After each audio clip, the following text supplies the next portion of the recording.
Students, today we are going to study the heating effects of electric current.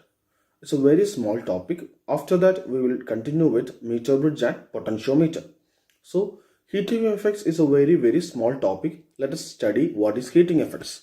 As we know, heating effects of electric current, it is based on Joule's heating effect. Joule's heating effect. There are certain devices, for example, geysers, heaters. These all work under Joule's heating effect. This is actually the conversion of electric energy to heat energy, and it is irreversible. You cannot convert the heat energy back into electrical energy. So when an electric current passes through a conducting wire, this electric energy will be converted to heat energy. As a result of that, the wire becomes hot. Okay. So let us consider a current I flows through a wire from A to B. So when current I flows to a wire from A to B, there will be a potential drop, and that potential drop is equal to I into R, and the resistance in the wire is IR. So the potential drop is what? IR. Now there will be a loss of potential energy. Loss of potential energy is equal to Q into delta V. So Q into IR. What is Q? Q is equal to IT. So IT into IR. So this becomes I square RT. So the loss of potential energy is actually I square RT. The loss of potential energy is equal to I square RT, and this is converted to heat energy. So the formula of heat energy is I square RT. So the formula of heat energy is I square RT. Now let's see another thing. So consider we are going to study a new term, that is power delivered by a cell. Power delivered by a cell is the energy of the cell divided by time. So this energy is supplied by cell, and that energy is I square RT. Okay, so that is divided by time. So this can be written as I square R. But there is a problem. You should not use I square R for power delivered by the cell. We know V is equal to IR, right? But for a cell, we use as E. So E is equal to IR, or I is equal to E by R. I is equal to E by R. So this becomes E square by R square into R. Now this becomes E square by R. And now we have another concept. We know R is equal to, we know that R is equal to E by I. R is equal to E by I. So power is equal to E square divided by, in terms of R, replaced by I. So the power becomes EI. This is the equation you should use for power delivered by the battery.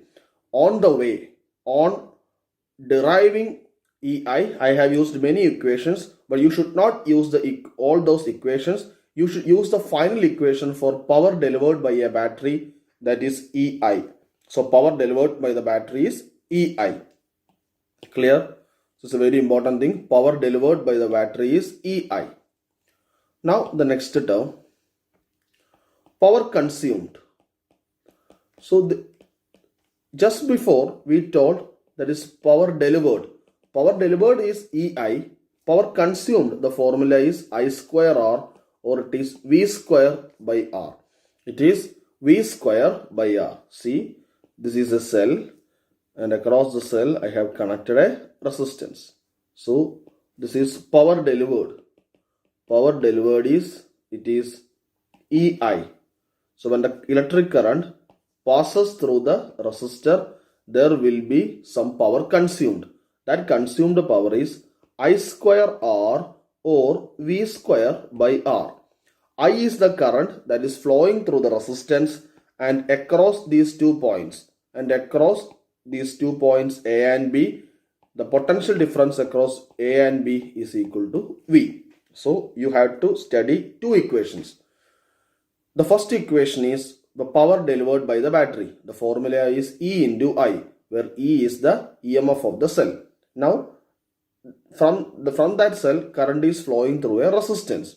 So, there will be a potential difference developed across the resistance. So, what is the power consumed? It is either I square R or it is V square by R. That's the most important concept that you have to understand. Okay. Now, let's study some most important topics regarding the power concept. So, the first one, consider a bulb. For example, in a bulb it is given as 30 watt 220 volt. So, in a bulb it is written as 30 watt and 220 volt. This means 30 watt is equal to P0, that is a rated power. That is the rated power, which means the bulb has a rated power 30 watt. Okay, so the bulb should be operated. The bulb should be operated in such a manner that more than 30 watt should not be consumed by the bulb. So the bulb cannot consume more than 30 watt. 220 volt, it is V0, that is rated voltage. That means bulb should not be connected across a potential difference more than 220 volt. Otherwise the bulb will get fused. So V0 is equal to rated voltage. V0 is equal to rated power, right? So we have explained what is rated power and rated voltage. Now see, we have a bulb. That bulb is connected across a battery having voltage V and current I flows. Now I have to find out the resistance of the bulb. Resistance of the bulb is equal to, so what is the formula of the resistance of the bulb? So we have to find, firstly we have to find what? We have to find the resistance of the bulb. So as we know, the resistance of the bulb is equal to, we know P0 is equal to V0 square by R, R0. So what is the resistance of the bulb? That is V0 square by P0. So the resistance of the bulb, you should not forget, it is V0 square by P0. Okay. Now the bulb is connected across a battery having voltage V. I am going to find out the power consumed by the bulb. What is the formula of the power consumed by the bulb? The formula of the power consumed by the bulb, we can write it as I square into R0. So we can write I square into R0, or we can also write V square by R0. We can also write V square by R0. By replace R0. So V square divided by, replace R0 as V0 square by P0. Now consumed power becomes V by V0 the whole square into P0. So the consumed power, the equation becomes P0 into V by V0 the whole square. Right? So the consumed power is P0 into V by V0 the whole square. This means if V greater than V0, if V greater than V0, consumed power will be greater than the rated power. Consumed power will be rated greater than the rated power. So the bulb will get fused because the bulb cannot withdraw a power, or bulb cannot consume a power more than P0.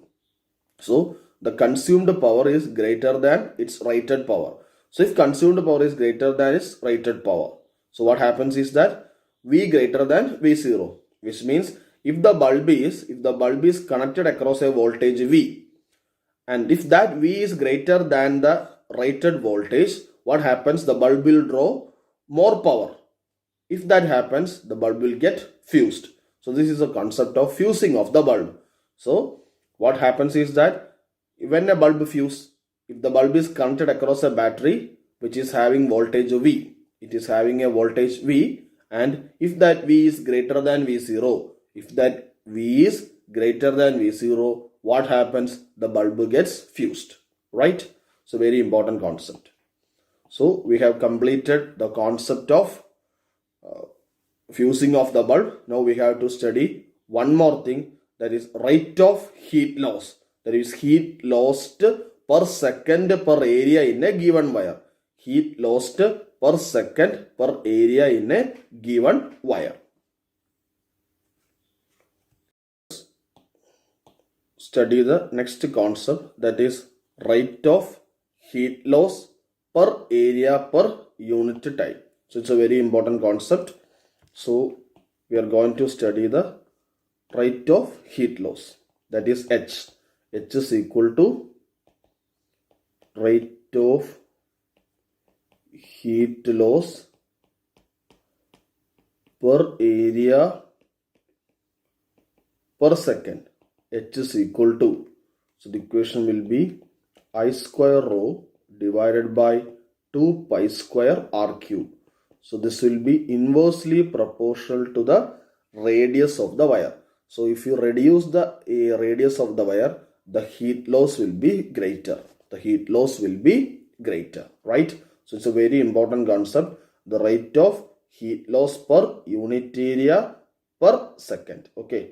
Rate of heat loss per unit area per second is H is equal to I square rho divided by 2 pi square r cube.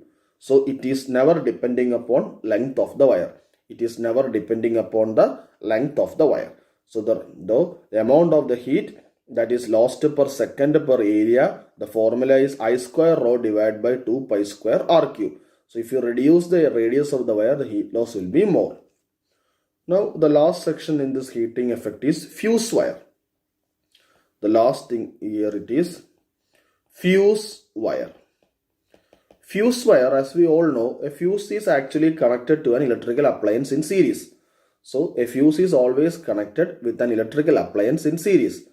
A fuse is actually used to avoid the damage of electrical circuit. In case of a short circuit, when excessive current flows through the given circuit, if that excessive current passes through the appliance, it will get damaged. So before entering into the appliances, a fuse is connected in series. So that heavy current, when it passes through the fuse, what happens is that the fuse will be blown away and the circuit will be broken and the appliance will be saved. So in fuse wire, the most important thing is it should have low melting point. It should have low melting point and it should have high resistance, right?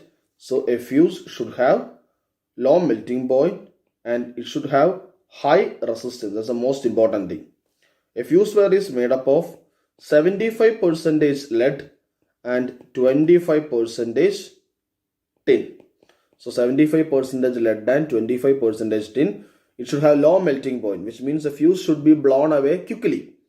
If the fuse is having high melting point, it will not blow away. We want the fuse to be destroyed. Then only we want the fuse to be destroyed. Then only the appliance will not be damaged.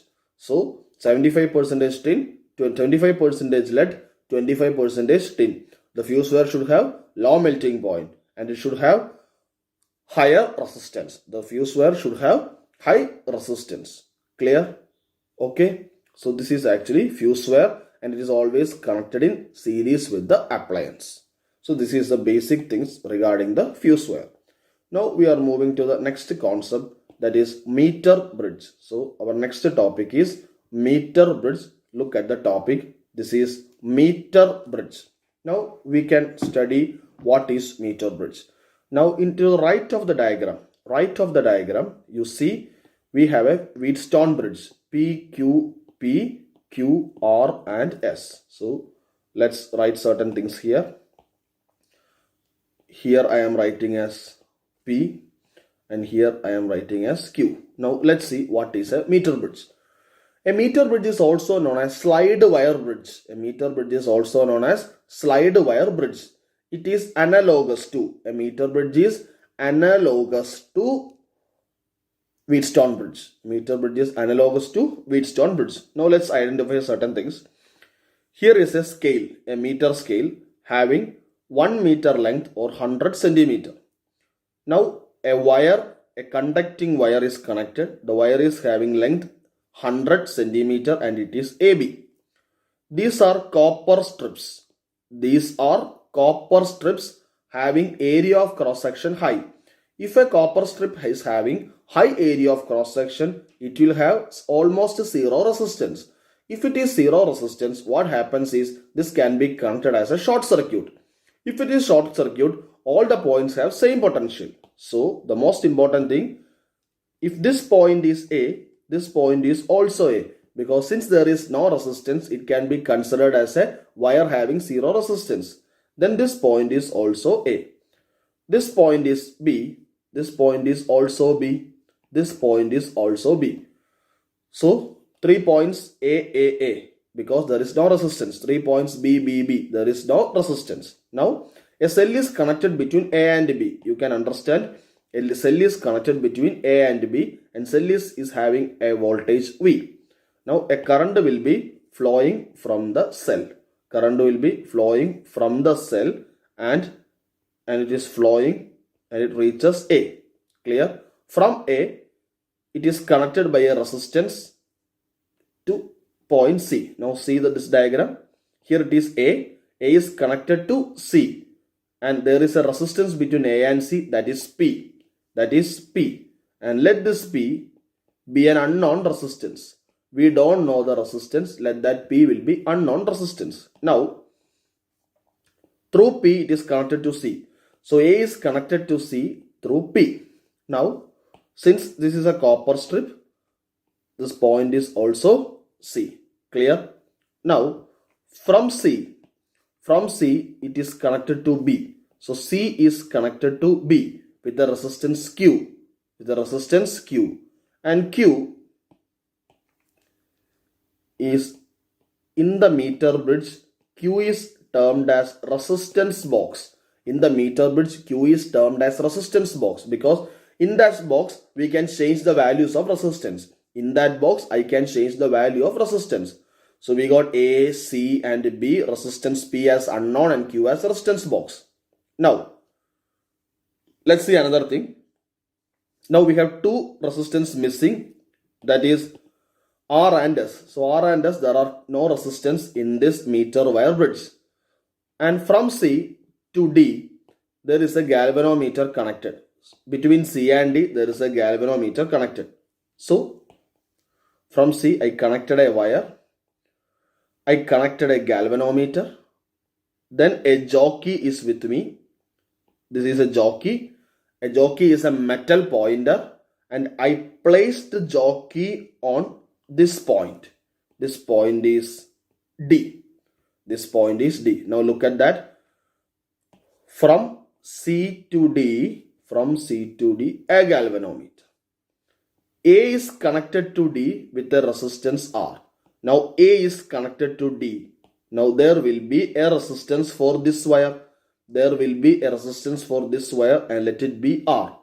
Similarly, from B to D, there is a resistance S. Now from B to D, this wire will have a resistance S. This wire will have a resistance S. Now we have actually converted the meter wire bridge into a Wheatstone bridge. If Ig equal to 0, means there is no current through galvanometer. So what happens? This should be balanced. So P by Q is equal to R by S. P by Q equal to R by S. Now you have to understand one thing. R is the resistance of the portion AD. R is the resistance of the portion AD. So R is the resistance of the portion AD, and S is the resistance of the portion DB. Right?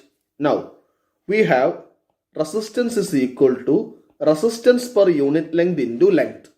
What is resistance? Resistance is resistance per unit length into L. Okay. So what is resistance? Resistance per unit length. What is resistance per unit length? Resistance of 1 meter length. So what is the length of the wire AD? Let the length of the wire AD is L1 and let the length of the wire BD is L2. So what is the resistance of length L1? That is R into L1. So R into L1.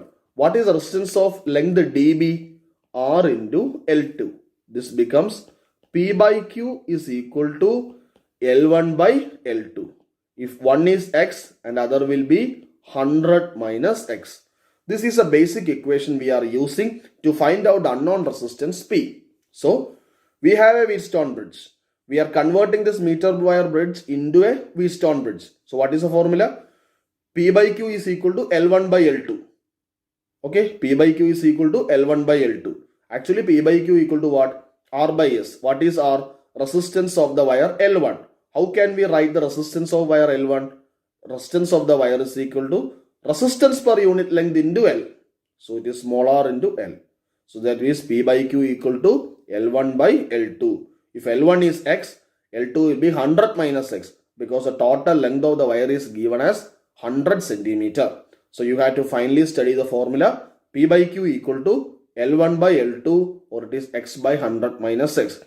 I am placing the jockey in such a manner that there will not be any current through the galvanometer. So if Ig equal to 0, this equation will be valid. Okay, this is a concept of meter wire bridge. Now we will move on to the very important topic, potentiometer. Thank you. Hello students. Today we are going to discuss the last section of the current electricity part, that is potentiometer. So we are going to discuss the principal construction and working of potentiometer. So in this video, I am not using my face to describe the entire topic regarding the potentiometer. The reason why that I am not including my face in this video, the basic reason is you have to understand the entire circuital theory regarding potentiometer. So when you integrate or when I integrate my voice as well as my video and along with the screen, there is a chance for the students to concentrate more on my face rather than on the screen. So that will disturb you and that will not completely bring your focus into the theory.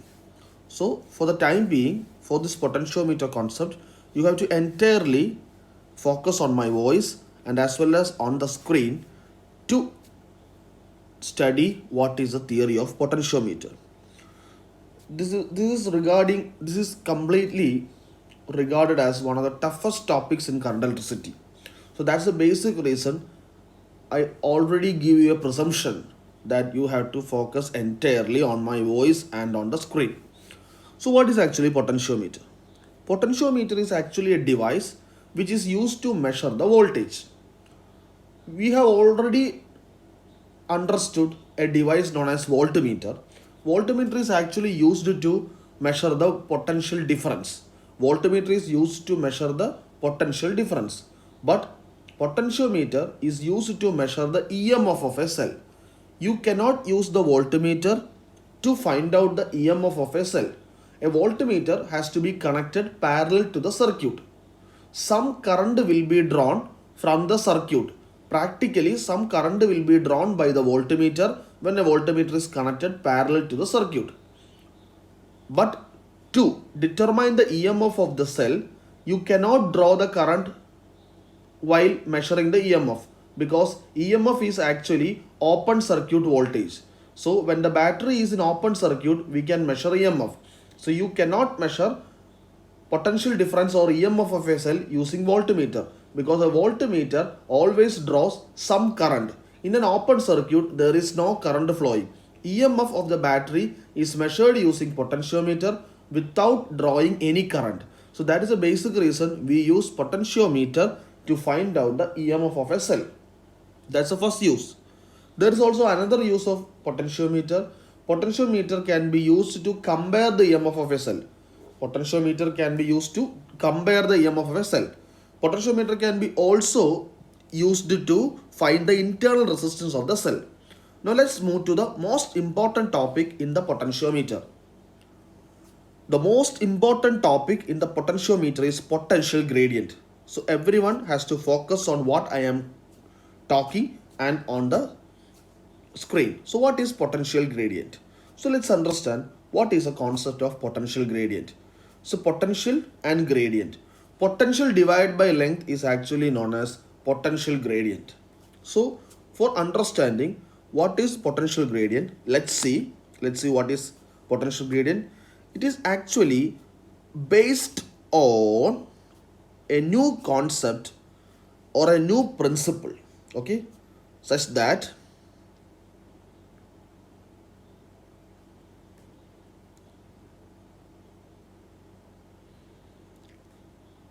if a constant current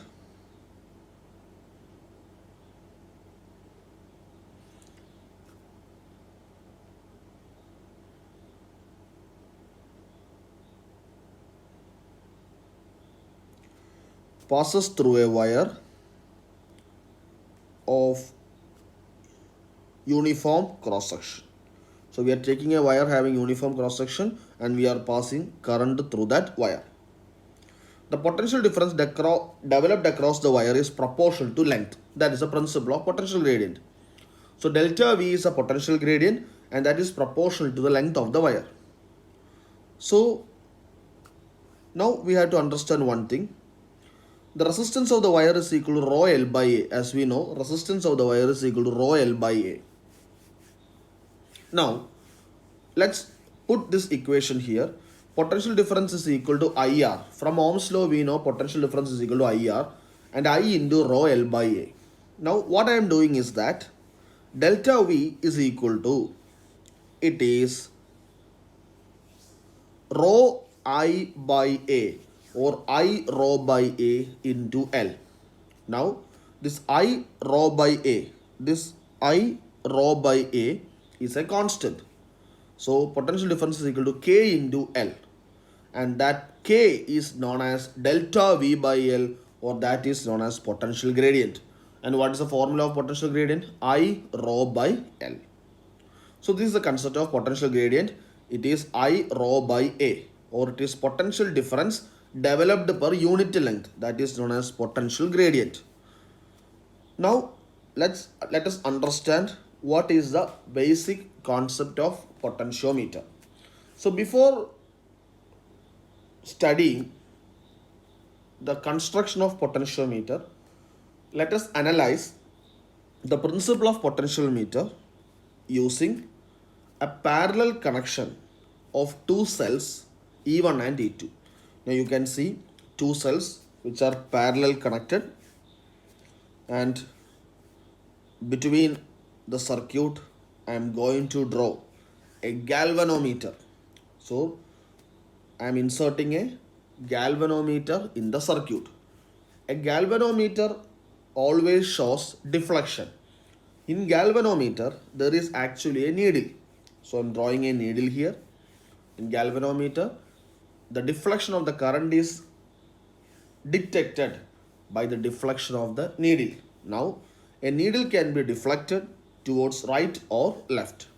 Okay, so when the needle can be deflected towards right or left, the green represents right, which means when the current is in clockwise it is deflected right and when the current is in anti-clockwise it is deflected left. So from the straight, when it moves to right it is clockwise current and when it moves to left it is anti-clockwise current. Now we just mark the EMF of the cell, that is E1 and E2. Now let's a current I1 flows from cell E1. So I1 is the current that is flowing from cell E1 and I2 is the current that is the flowing from cell E2. So I1 is flowing in which direction? I1 is flowing in which direction? I1 is flowing in, it is flowing in anti-clockwise direction, right? I1 is flowing in which direction? It is anti-clockwise direction, right? I1 is flowing in anti-clockwise direction. Now I2 is flowing in clockwise direction. I2 is flowing in clockwise direction. If I2 is greater than I1, which means the net current flows in clockwise direction. If the current is flowing in clockwise direction, the deflection will be clockwise and towards right. So I1 is in anti-clockwise, I2 is in clockwise. If I2 greater than I1, what happens? The effective direction will be clockwise and the deflection too it will be right. Now let's take another case. Let's take another case. Now in the same case, if it happens, if I2 greater than I1, which means E2 will be greater than E1. So if the current from the lower cell is greater than current from the upper cell, that represents E2 is greater than E1. So if E2 is greater than E1, the current will be in the clockwise direction.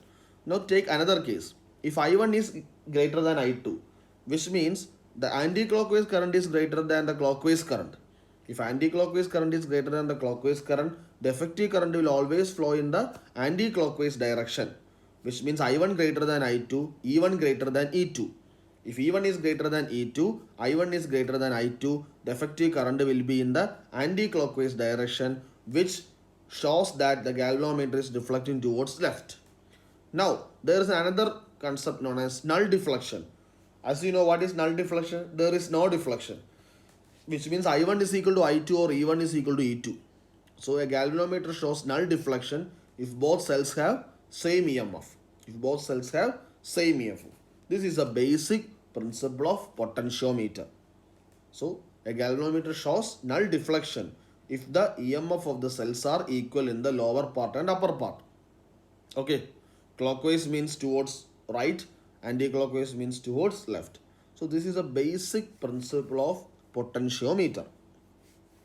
Now, let us understand what is the construction of potentiometer. So, I am going to enter into the construction part of potentiometer. So let's look into the diagram. This is a basic diagram of potentiometer. Now let's see. It's an instrument used for measurement of potential difference. You can see several wires moving from left to right, left to right. So from you can see 2 points A and B. From A, the wire starts and it ends in B. So A to B, I have 10 wires. I have 10 wires of 1 meter each. Actually, I have a wire of 10 meter length, but I splitted this. I cut the 10 meter wire into 10 pieces and take 10 pieces 1 meter each and join A to one end, other end, other end. So I have 10 wires. I have 10 wires and each wire have 1 meter length. So what is the basic reason I am using 1 meter wire in 10 numbers in order to decrease the size of potentiometer? So if I can also use a 10 meter wire in a long stretch manner, but that means the potentiometer size will be very large. So in order to reduce the size, I am decreasing the length of the wire. So 1 meter each wire and it is divided into 10 parts and all the 10 parts are arranged under each other. This is the basic diagram of potentiometer wire, right? Now, we have to study certain properties of this potentiometer wire. There are certain properties. This wire is actually made up of a particular material. The wire is actually made up of a particular material. So let's understand what is that material.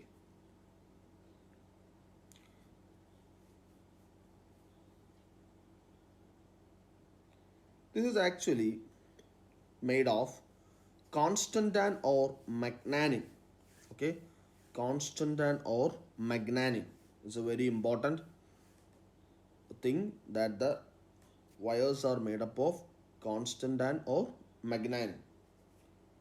Another important thing is that it is made up of 55% copper and 45% nickel. 55% copper and 45% nickel. That is the composition of the wire. There are also different properties which makes the use of this wire in the potentiometer. The resistivity is a constant. The resistivity is a constant. That's the most important thing. The resistivity of the wire is very constant.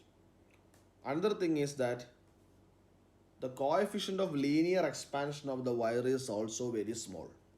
That is alpha. Coefficient of linear expansion is also very small. So even if when the current flows through the wire, there will be heating effect, but the wire will not expand, which means the length always remains as same. So resistivity is constant, alpha is negligibly small, or it is approximately equal to 0. These are the two most important points regarding this potentiometer wire. Now we can study the principle of potentiometer wire. Now look at the diagram. We have a cell or a battery. By key we are connecting to a wire AB. Now we have a driving battery. The EMF of the driving battery is E0, and we have a primary circuit. The pink color wire is a conducting wire, but yellow wire is not conducting. Yellow wire is actually, the pink wire is actually a conducting wire, and this basic circuit is known as primary circuit. The basic circuit is known as primary circuit. E0 is a driving battery. Now a current I flows from the positive terminal of the battery, then reaches point A and then reaches point B.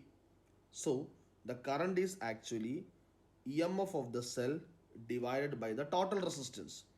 EMF of the cell divided by the total resistance. Here AB, the wire AB is having only resistance. The pink wire is having resistance, but the yellow wire does not have any resistance. So I is equal to E divided by R plus small r. Here capital R is the external resistance of the wire. Capital R is external resistance of the wire, and small r is the internal resistance of the driving battery. And I also put an additional term RH. RH is known as rheostat. RH is an additional term, that is rheostat. So E is EMF, capital R is resistance of pink wire. Now rheostat is actually a device which can be incorporated in the circuit. Rheostat is a device which can be incorporated in the primary circuit. Rheostat is actually it is a device in which the resistance can be varied. The resistance can be varied. So these are all constituting primary circuit. The yellow wire does not have any resistance. The pink wire is having resistance. Now you have to understand one thing. E0 is the EMF of the driving battery, and that E0 is actually reflected in form of potential difference across A and B, because since there is an internal resistance for the battery, the EMF of the cell is actually presented in form of potential difference, that is A and B. So the potential difference across AB is actually the output of cell, because cell is having an internal resistance. Now this is actually the primary circuit. Now let's move on to the secondary circuit. Now I am going to draw the secondary circuit. Let's see the secondary circuit.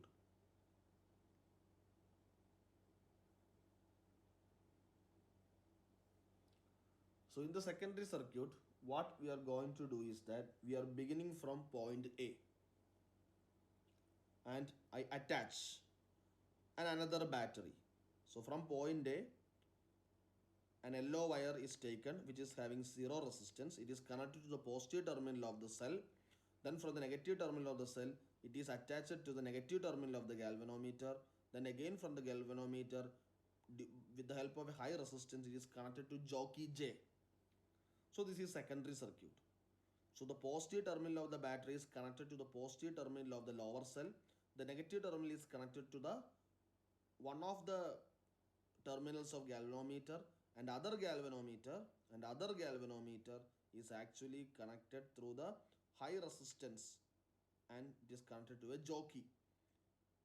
With the help of jockey, so you can see high resistance, you can see galvanometer to high resistance. Look at the red pointer. So it is from high resistance, then to high resistance we are connecting towards the jockey. Now let's see. We have marked the battery EMF E0 at the top. So we have a primary circuit as well as we have a secondary circuit. Now we are going to study the principle of potentiometer. So a current I flows from E0, and another current flows from the lower battery towards the pink wire. You can see The current flows from the yellow wire from top as well as yellow wire from bottom towards the pink wire. So the current is actually flowing clockwise as well as anti-clockwise. If you can prove that E1 equal to E2, galvanometer does not show any deflection. Here E1 is actually E0, that is a driving battery. But the E0 of the driving battery is actually reflected as potential difference across AB. So E0 is actually reflected as potential difference across AB because E0 has internal resistance. E0 has internal resistance. So in replacing E0, I am writing as E0 as VAB. So E0 is calculated as VAB. We cannot directly measure E0. We can only see E0 as VAB because there is some potential drop due to internal resistance.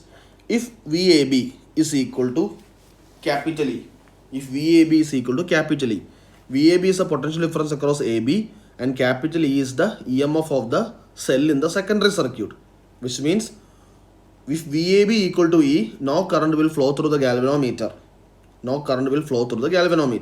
So if VAB equal to E, as we already told that when comparing the EMF of the two cells E1 equal to E2, no current flows through galvanometer. So here E0 is reflected as potential difference across AB. Now what is the purpose of jockey? Jockey can be moved from A to B. So when you move jockey from A to B, at a particular point, when you place jockey on the pink wire, you can see that there is no deflection in the galvanometer. Which means, for example, if the jockey is at position A, if jockey is at position J, not position A, if jockey is at position J, if you see that there is no deflection in the galvanometer, which means the potential difference across AJ, not AB, potential difference across AJ will be equal to the EMF of the secondary circuit. So a jockey is used to identify the null deflection. So by placing different positions on the pink wire at a particular position, let it be J, the potential difference across AJ when it becomes equal to the EMF, the potential difference across AJ when it becomes equal to the EMF of the lower battery, that is capital E, then that means there is no current through the galvanometer. Such a point is known as null deflection, and that is actually the principle of potentiometer. So we have a wire AB. So at different positions, we tried to put jockey and we found a position J. At J, the EMF at J, the AJ, voltage across AJ is equal to the EMF of the cell in the secondary circuit, which means there is null deflection, no current flows. So capital E is equal to potential difference developed across AJ. Potential difference developed across AJ. Okay. It's a very, very important thing. Now we have to find what is the concept after this. So potential difference across AJ is equal to the EMF of the lower battery. So galvanometer shows null deflection. So let's see, the potential difference across AJ is equal to potential gradient K into L1. This is now balancing EMF of the cell E. So KL1 is equal to E. K is potential gradient. So E is equal to KL1. K, we know the formula of K. K is equal to I rho by A. So the answer is I rho by A into L1. Now let's find the another concept to compare the EMF of two primary cells. So in the primary circuit there is a cell capital E. In the secondary circuit we have two cells E1 and E2. From the diagram it is clear there are two balancing points. When jockey is at L1 there is null deflection at one point. When jockey is at L2 there is null deflection at another point. So when the potential difference across AL1, not the point, potential difference across AL1, when it balances cell E1, no current flows. When potential difference across AL2 balances cell E2, no current. So what is E1? K into L1.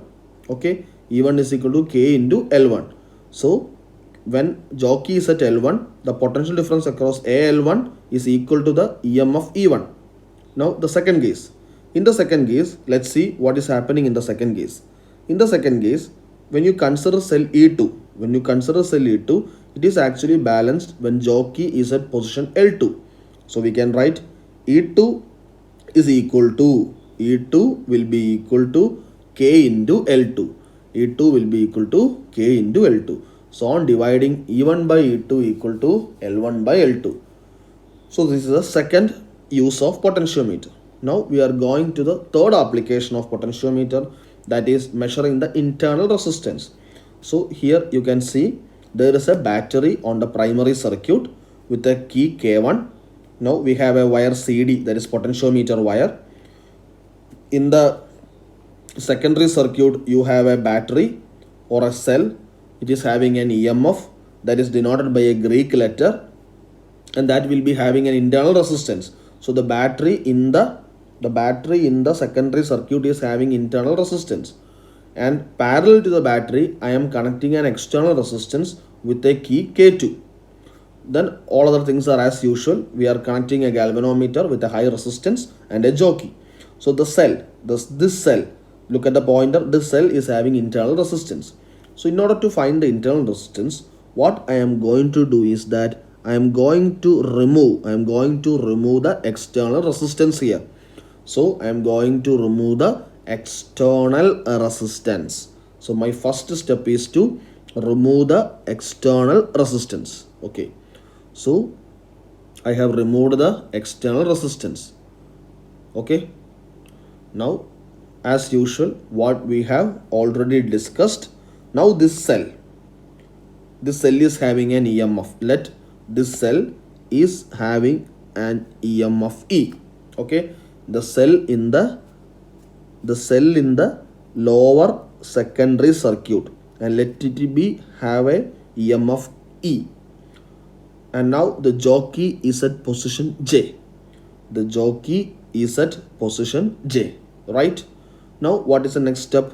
The next step is actually it is balancing. So Cj, the length is L1. So if the galvanometer shows null deflection, the potential difference across Cj is equal to K into L1. The potential difference across Cj is equal to K into L1. And if it can balance, or if it is equal to the EMF of the cell in the secondary circuit, no current flows through the galvanometer. So E is equal to KL1. This is the first point. Okay. So now what I am going to do is that I am going to replace the external resistor connected. I am going to replace the external resistor which was earlier connected parallel across the lower battery. So I am going to reconnect the external resistor. So let's see, I am going to reconnect the external resistor. So there is an external resistor connected, and I am marking the 2 points X and Y. Okay. Now what I am going to do is that now I am going to find another position. I am going to find another position for jockey J such that the potential difference developed in the potentiometer wire will balance the potential difference developed across the resistor. Now I am going to balance the potential difference between X and Y. Earlier I have balanced the EMF of the cell. Now I am going to balance the potential difference across X and Y. Okay, potential difference across X and Y. So in this case, I does not allow the current to pass through the battery. Using the key, I allow the current to pass through the external resistor. So there is a potential difference developed across the external resistor, and that potential difference equal to Vxy. Now I am going to balance this Vxy. Earlier I balanced the EMF of the cell. At that time there were no external resistor connected. Now I connect the external resistor such that no current is passing through the battery. The entire current is passing through the resistor R. So due to the internal resistance, okay, due to the internal resistance R in the battery, in the cell E. Due to the external resistance, what happens is that the EMF is reflected as potential difference. Earlier, there were no resistor connected. There were no resistor connected and it is an open circuit voltage. Now what happens is that when I connect an external resistor, the capital E, which is the EMF of the battery in the secondary circuit, is reflected as the potential difference Vxy. We know that potential difference is less than EMF. And we also know according to Ohm's law V is equal to IR. So we also know according to Ohm's law V is equal to IR. Clear? So we also know according to Ohm's law V is equal to IR. Now there is another position for jockey. Earlier L1 was the balancing length. Now at that time L1 can balance the cell EMF E. Now we have to balance potential difference V. We know that V is less than EMF. Since V is less than EMF, V does not require a balancing length L1. So the balancing length will be less than L1 and let that balancing length will be L2. So now the jockey should be moved towards the left. Now the jockey should be moved towards the left. That's the most important thing. Now the jockey has moved towards the left, right? So jockey is now moved towards the left. That's a very, very important point.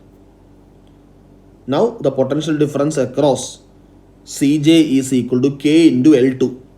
Now this is a new balancing length is L2. So V is equal to IR. That is equal to K into L2 because the new balancing length is not L1. The new balancing length is L2. Okay. Now I write a point as M. Now the jockey is at position M. Earlier the jockey was at position J. Now the jockey is at position M. So V is equal to IR is equal to potential difference developed between C and M. So V is equal to IR. The new balancing length is not L1, it is L2. So V is equal to IR is equal to KL2. So earlier there were no external resistance such that EMF of the cell E is equal to KL1. Now an external resistor is connected such that now it is not at all an open circuit voltage. So the EMF is reflected as potential difference V is equal to IR, and that IR is now balanced by KL2 because to balance the EMF we require a balancing length L1. To balance the potential difference we only require a length L2 because since V less than E, L2 is less than L1. V less than E, L2 is less than L1. So this is the new balancing length, right? So we have found out the two balancing length L1 and L2. Now we are going to write the equation of the current.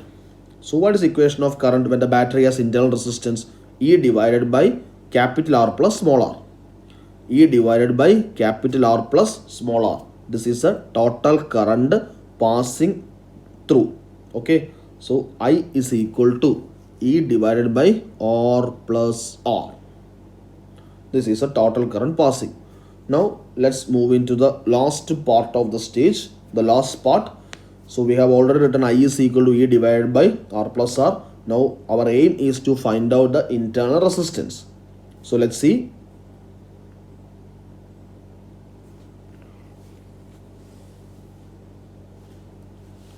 We have already wrote E is equal to KL1. Now IR is equal to KL2, that is V, that is potential difference across the resistor. Now I is equal to E divided by capital R plus small r, or small r plus capital R.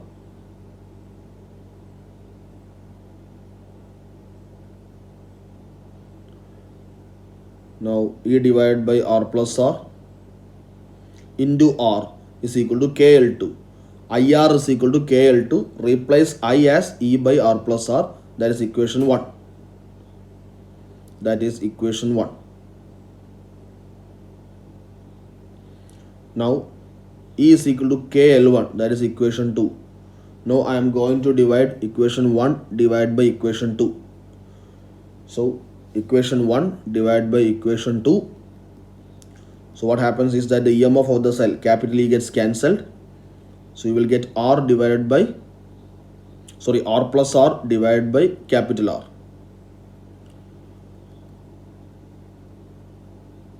So you will get R plus R divided by capital R is equal to L1 by L2. Is equal to L1 by L2. So now small r is equal to L1 minus L2 divided by L2. So you can split it. You can split the equation 1 plus small r by capital R. Now from that, capital R is equal to L1 minus L2 by L2 into R.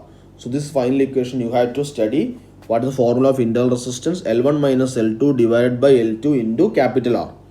L1 is a balance in length. L2 is also the balance in length. Now let's look into the last equation. This is the equation last we have wrote.